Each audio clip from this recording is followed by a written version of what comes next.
जय हिंद एवरीवन, स्वागत है आपका वीनेशन ट्रिपल वन के एक नए एपिसोड में जहां आपके लिए लेकर आते हैं इंडियन डिफेंस की प्रमुख अपडेट्स को सबसे पहले। तो चैनल को सब्सक्राइब करना मत भूलिएगा। आज की अपनी अपडेट में हम बात करने वाले हैं एरो इंडिया से आई एक बड़ी रिपोर्ट से। आप सबको पता है कि एरो इंडिया में एक के बाद एक जो इंडिजिनस प्रोग्राम है इनकी टाइमलाइन पर चर्चा करी जा रही है। तो कुछ नए प्रोग्राम हमें देखने को मिल रहे हैं और इसी बीच हिंदुस्तान एरोनॉटिक्स लिमिटेड ने हिंदुस्तान जेट ट्रेनर यानी HJT-36 को अनवील किया है, जहां पर इंडियन एयरफोर्स की ट्रेनिंग फ्लीट के लिए ये काफ़ी क्रिटिकल माना जा रहा है। ये एक्सटेंसिव मॉडिफिकेशन से होकर गुजरा है और इसको अब फिर से रीनेम किया गया है। अब HJT-36 यशस के नाम से जाना जाएगा और इसे श्री संजीव कुमार सर, जो कि सेक्रेटरी हैं डिपार्टमेंट ऑफ डिफेंस प्रोडक्शन के, उनके द्वारा यहाँ पर यह नाम दिया गया है। अब अगर हम HJT-36 यानी यशस की बात करें तो ये इंटरमीडिएट जेट ट्रेनर एयरक्राफ्ट होने वाला है और ये काफ़ी सारे चेंजेस से होकर गुजरा है। इसका एक ही उद्देश्य था कि भारतीय वायुसेना की जो रिक्वायरमेंट थी वो पूरी किए जाएं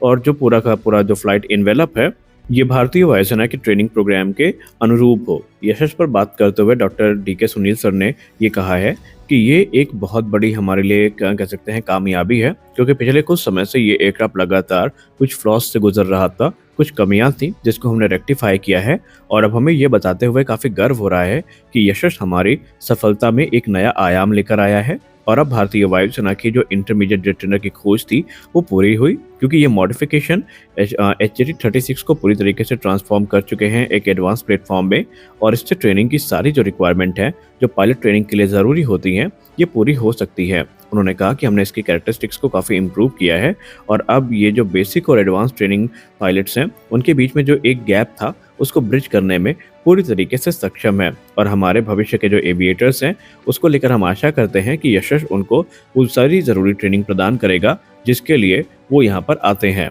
अगली में बात करने वाले हैं एरो इंडिया 2025 में तेजस मार्क 2 को लेकर आई एक रिपोर्ट के बारे में। तेजस मार्क 2 को लेकर लोगों को एक्सपेक्टेशन काफ़ी थी कि हमें जैसे 1:1 स्केल मॉडल देखने को मिला है एमका का, वैसा ही कुछ तेजस मार्क 2 का एक्चुअल प्रोटोटाइप देखने को मिलेगा। फिलहाल वो चीज़ें तो नहीं हुई हैं, उल्टा कंफ्यूज आदमी अलग हो गया है, क्योंकि मीडिया के हवाले से जो खबरें सामने आ रही हैं उसमें और जो प्री एरो इंडिया कॉन्फ्रेंस हुई थी उसके रिपोर्ट में थोड़ा मिसमैच हुआ है और इसको लेकर लोग कंफ्यूज हैं कि इसकी एक्चुअल टाइमलाइन क्या है, हम किसकी बात माने। देखिए, अगर हम लेटेस्ट डिटेल्स की बात माने जो कि तेजस मार्क 2 को लेकर अभी आई हैं एरो इंडिया से निकल के, उसमें एक चीज़ तो कंफर्म हो गई है कि 2028 के अंत तक या 2029 की शुरुआत तक इसका प्रोडक्शन शुरू कर दिया जाएगा और इसमें अब डिले देखने को नहीं मिलेगी। और एरोनॉटिकल डेवलपमेंट एजेंसी ने ये कंफर्म कर दिया है कि 120 यूनिट जो हैं ये 2035 से 36 तक डिलीवर कर दी जाएंगी, इसमें भी कोई संदेह नहीं है। उन्होंने कहा कि तेजस मार्क 2 प्रोग्राम अपने तय किए गए समय के अनुसार बढ़ रहा है और अब ये प्रोडक्शन के लिए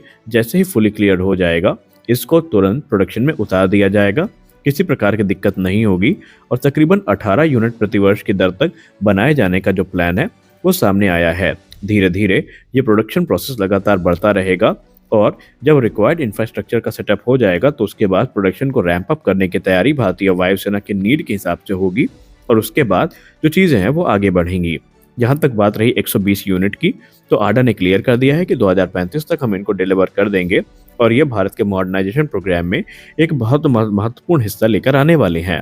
रही बात रोल आउट की, तो आडा ने फिर से कंफर्म किया है कि 2025 के अंत तक या मध्य तक रोल आउट हमें देखने को मिल जाएगा। संभावित है कि अक्टूबर से नवंबर के महीने के बीच में जो तेजस मार्क 2 फाइटर एयरक्राफ्ट है इसका रोल आउट हमें देखने को मिलेगा और उसके बाद इसके लो स्पीड और हाई स्पीड टैक्सी ट्रायल्स की शुरुआत होगी। फिर इसकी पहली उड़ान को आयोजित किया जाएगा और उसके बाद जाकर के ये जो एयरक्राफ्ट है ये सिलसिलेवार टेस्टिंग से गुजरेगा। यहाँ पर ट्रायल का प्राइमरी फोकस होगा कि एयरक्राफ्ट के सिस्टम और एवियोनिक्स को टेस्ट करना और जितने पैरामीटर्स रखे गए हैं ये देखा जाएगा कि क्या उन पैरामीटर्स को ये पूरा करता है या नहीं। वेपन इंटीग्रेशन को लेकर एक इंपॉर्टेंट रिपोर्ट सामने आई है। पहले हम ये मान रहे थे कि सभी वेपन सिस्टम को इंटीग्रेट करने के बाद ये भारतीय वायुसेना को मिलेगा, ऐसा नहीं है। ये एक सिक्वेंशियल या यूँ कह लें एक ग्रेजुअल प्रोसेस होगा जहाँ पर धीरे धीरे जितने भी इंडियन मेड वेपन सिस्टम है उन सभी को तेजस मार्क 2 फाइटर एयरक्राफ्ट में इनकॉर्पोरेट किया जाएगा, यानी कि भारतीय वायुसेना को मिलने के बाद भी इनमें जो वेपन इंटीग्रेशन प्रोसेस है वो हमें देखने को मिलेगा। हाल ही में आप सब ने